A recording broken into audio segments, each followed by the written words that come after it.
NEET UG 2026 री exam से पहले आज देश भर में एनटीए की बड़ी मॉक ड्रिल आयोजित की गई है। इस दौरान परीक्षा केंद्रों पर सुरक्षा व्यवस्था, बायोमेट्रिक सत्यापन, प्रश्न पत्र वितरण और अन्य महत्वपूर्ण प्रक्रियाओं की जांच की गई है। कल होने वाली परीक्षा को लेकर प्रशासन पूरी तरह सतर्क है और केंद्रों पर निगरानी बढ़ा दी गई है। एनटीए ने अभ्यर्थियों के लिए जरूरी दिशा निर्देश भी जारी किए हैं और छात्रों से अपील की है कि वे केवल आधिकारिक जानकारी पर भरोसा न करें। री एग्जाम को निष्पक्ष और सुचारू बनाने रखने के लिए सभी को तैयारियां अंतिम चरण में हैं। राष्ट्रपति द्रौपदी मुर्मू और प्रधानमंत्री नरेंद्र मोदी एक दुर्लभ संयुक्त दौरे पर उड़ीसा पहुंचे, जहां 47,600 करोड़ रुपए से अधिक की विकास परियोजना का उद्घाटन और शिलान्यास किया गया। ये परियोजनाएं ऊर्जा, सड़क संपर्क, पेयजल, स्वास्थ्य, शिक्षा, पर्यटन, सिंचाई जैसे महत्वपूर्ण क्षेत्रों से जुड़ी है। कार्यक्रम का आयोजन उड़ीसा सरकार के 2 वर्ष पूर्व होने वाले अवसर पर मयूरभंज जिले के रायपुर रंग में किया गया है। इस दौरान दोनों नेताओं ने जनसभा को संबोधित किया और राज्य के विकास को नई गति देने का निर्देश दिया।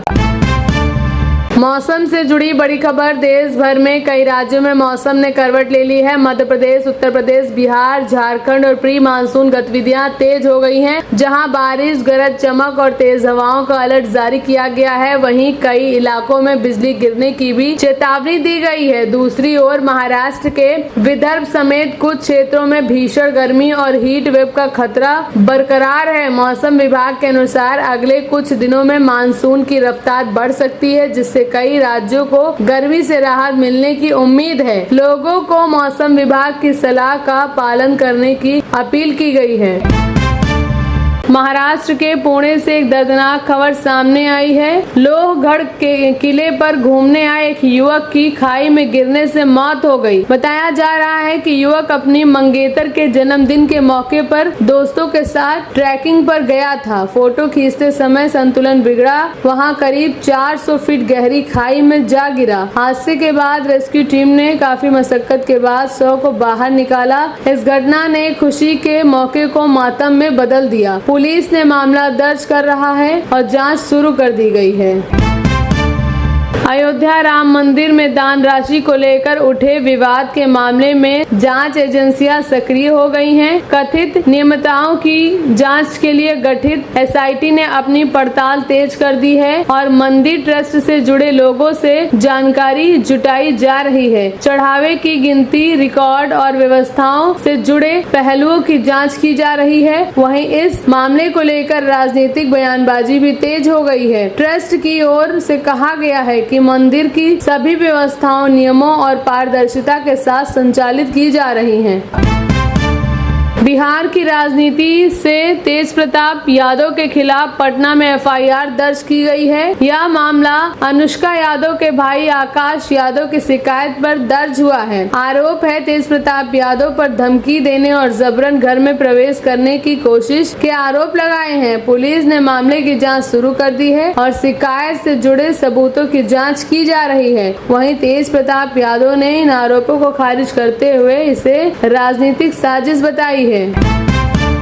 रोजगार से जुड़ी बड़ी खबर। प्रधानमंत्री नरेंद्र मोदी ने पीएम विकसित भारत रोजगार योजना यानी PMVBRY के तहत युवाओं को बड़ी सौगात दी है। इस योजना के अंतर्गत करीब 2400 करोड़ रुपए का प्रोत्साहन राशि डायरेक्ट बेनिफिट ट्रांसफर यानी DBT के माध्यम से लाभार्थियों के खाते में भेजी जाएगी। योजना का लाभ करीब 15 लाख पहली बार नौकरी पाने वाले कर्मचारियों और उनके नियुक्तियों को मिलेगा। इस योजना के तहत नए कर्मचारी को 15,000 रुपए तक सहायता की जाएगी और रोजगार देने वाली कंपनियों को भी प्रोत्साहन दिया जाएगा। सरकार का लक्ष्य रोजगार के लिए नए अवसर बढ़ाना है और युवाओं को औपचारिक रोजगार से जोड़ना है। इंटरनेशनल डेस्क से अमेरिका के तेल भंडार को लेकर चिंता बढ़ गई है। ईरान संघर्ष के बीच अमेरिका का रणनीति पेट्रोलियम भंडार यानी आपात तेल भंडार 1983 के बाद सबसे निचले स्तर पर पहुंच गया है। रिपोर्ट के मुताबिक भंडार में बड़ी कटौती की गई है ताकि ईंधन कीमतों और सप्लाई संकट को नियंत्रित किया जा सके। अमेरिकी राष्ट्रपति डोनाल्ड ट्रंप ने कहा था कि अगर ईरान के साथ तनाव जारी रहता है तो तेल भंडार पर भारी दबाव पड़ सकता है और अब पूरी दुनिया की नजर कच्चे तेल की सप्लाई कीमतों और मध्य पूर्व की हालात पर टिकी हुई है। उत्तर प्रदेश के मुख्यमंत्री योगी आदित्यनाथ दतिया स्थित मंदिर प्रसिद्ध श्री पीताम्बरा पीठ पहुंचे, जहां उन्होंने मां पीताम्बरा के दर्शन कर विशेष पूजा अर्चन की। उनकी यात्रा को देखते हुए मंदिर परिसर में सुरक्षा व्यवस्था कड़ी कर दी गई और कुछ समय के लिए आम श्रद्धालुओं के प्रवेश पर रोक लगाई गई। सीएम योगी ने पूजा के बाद वनखंडेश्वर महादेव मंदिर में भी जल अभिषेक किया। प्रशासन ने सुरक्षा और व्यवस्था बनाए रखने के लिए विशेष इंतजाम किए। अमेरिका और इटली के रिश्तों में नई कड़वाहट देखने को मिल रही है। अमेरिका राष्ट्रपति डोनाल्ड ट्रंप और इटली के प्रधानमंत्री जॉर्जिया मेलोनी के बीच फोटो विवाद और कूटनीतिक विवाद में बदल गया है। ट्रंप के एक बयान में मेलोनी ने नाराजगी जताते हुए इसे गलत बताया है और कहा है इटली कभी किसी के सामने नहीं झुकती। विवाद के बाद इटली ने विदेश मंत्री एंटोनियो ताजानी ने अपनी प्रस्तावित अमेरिका यात्रा रद्द कर दी है। इस घटना ने दोनों देशों के बीच पहले से चल रहे तनावपूर्ण स्थिति को और मजबूत बना दिया है। नीट यूजी 2026 परीक्षा को लेकर मध्य प्रदेश से परीक्षा केंद्रों पर सुरक्षा व्यवस्था को लेकर एनटीए ने सख्त नियम लागू किए हैं। अभ्यर्थी परीक्षा हॉल में mobile phone, smart watch, Bluetooth device और किसी भी इलेक्ट्रॉनिक प्रोजेक्ट गैजेट को नहीं ले जा सकते हैं। इसके अलावा प्रतिबंधित सामान मिलने पर कार्रवाई की जा सकती है। प्रशासन ने छात्रों से अपील की है कि वे एडमिट कार्ड और जरूरी दस्तावेज के साथ समय पर केंद्र पहुंचे और ड्रेस कोड एवं एंट्री नियमों का पालन करें। परीक्षा को निष्पक्ष और सुरक्षित बनाने के लिए केंद्रों पर कड़ी जांच की व्यवस्था की गई है।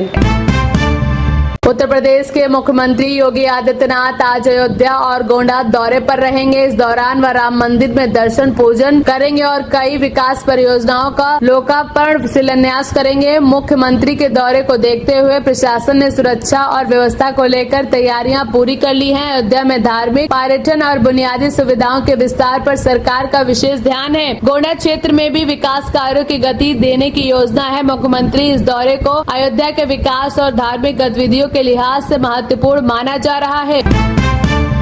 उत्तर प्रदेश की राजनीति से वर्ष 2027 के विधानसभा चुनाव को लेकर बहुजन समाजवादी पार्टी की तैयारियां तेज कर दी हैं। पार्टी संगठन को मजबूत करने और उम्मीदवारों के चयन को लेकर लगातार रणनीति बनाई जा रही है। इस बीच टिकट वितरण को लेकर कथित गड़बड़ी और पैसे के लेन देन आरोपों ने राजनीतिक माहौल गर्मा दिया है। बसपा नेतृत्व ने इन मामलों पर सख्ती बरतने के संकेत दिए हैं। प्रदेश अध्यक्ष विश्वनाथ पाल संगठन को सक्रिय करने में जुटे हैं। कुमारी मायावती के नेतृत्व ने पार्टी मिशन 2027 की तैयारी कर रही है। अमेरिका और ईरान के बीच हुए समझौते को लेकर बड़ी खबर सामने आ रही है। अमेरिका के उपराष्ट्रपति जेडी वेंस ने ईरान के साथ हुए अंतरिम समझौते का बचाव किया है। उन्होंने कहा यह कदम क्षेत्र में शांति और स्थिरता लाने की दिशा में महत्वपूर्ण प्रयास है। हालांकि इस समझौते को लेकर अमेरिकी रिपब्लिक पार्टी के कुछ नेताओं ने सवाल भी उठाए हैं। विरोधियों का कहना है कि समझौते की शर्तों और निगरानी व्यवस्था को और स्पष्ट किया जाना चाहिए। वहीं वेंस ने भरोसा जताया आगे की बातचीत से स्थायी समाधान का रास्ता निकलेगा। फिलहाल पूरी दुनिया की नजर अमेरिका और ईरान वार्ता और इसके वैश्विक प्रभाव पर बनी हुई है। अयोध्या के राम मंदिर से चढ़ावे की राशि में कथित गड़बड़ी के आरोपों की जांच के लिए विशेष जांच दल यानी एसआईटी सक्रिय हो गई है। टीम ने मंदिर परिसर, दान पेटियां, रिकॉर्ड और कर्मचारियों से जुड़ी व्यवस्थाओं की जांच शुरू कर दी है। जांच के दौरान ट्रस्ट के अधिकारियों और कर्मचारियों से पूछताछ भी की गई है। सीसीटीवी फुटेज और वित्तीय रिकॉर्ड का भी पड़ताल की जा रही है। मामले में सच्चाई सामने लाने और पारदर्शिता सुनिश्चित करने के लिए जाँच आगे बढ़ रही है। आप सबकी नजर एसआईटी की रिपोर्ट पर टिकी हुई है। पश्चिम बंगाल की राजनीति से सिलीगुड़ी नगर निगम में मेयर गौतम देव ने अपने पद से इस्तीफा देने का फैसला लिया है। इस घटनाक्रम के बाद राज्य की राजनीति हलचल तेज हो गई है। गौतम देव तृणमूल कांग्रेस के वरिष्ठ नेताओं में शामिल रहे हैं और इससे पहले राज्य सरकार में मंत्री की जिम्मेदारियां भी संभाल चुके हैं। सिलीगुड़ी नगर निगम के मेयर के रूप में उन्होंने शहर के विकास कार्यों पर जोर दिया था। इस्तीफे की खबर के बाद राजनीतिक गलियारों में कई तरह की चर्चाएं शुरू हो गई हैं। अब सबकी नजर आगे की रणनीति और नगर निगम में होने वाले बदलाव पर टिकी हुई है। पश्चिम बंगाल से कोयला तस्करी मामले में प्रवर्तन निर्देशालय यानी ईडी ने आसनसोल दुर्गापुर पुलिस आयुक्तालय से जुड़े अधिकारी मनोरंजन मंडल को गिरफ्तार किया है। जांच एजेंसी लंबे समय से इस मामले में अवैध कोयला कारोबार और उससे जुड़े नेटवर्क की जांच कर रही है। ईडी के अनुसार पूछताछ और जांच के दौरान सामने आए तथ्यों के बाद आधार पर यह कार्रवाई की गई है। गिरफ्तारी के बाद मामले में आगे की जांच जारी है। इस कार्रवाई से पश्चिम बंगाल में चर्चित कोयला तस्करी प्रकरण एक बार फिर सुर्खियों में आ गया है।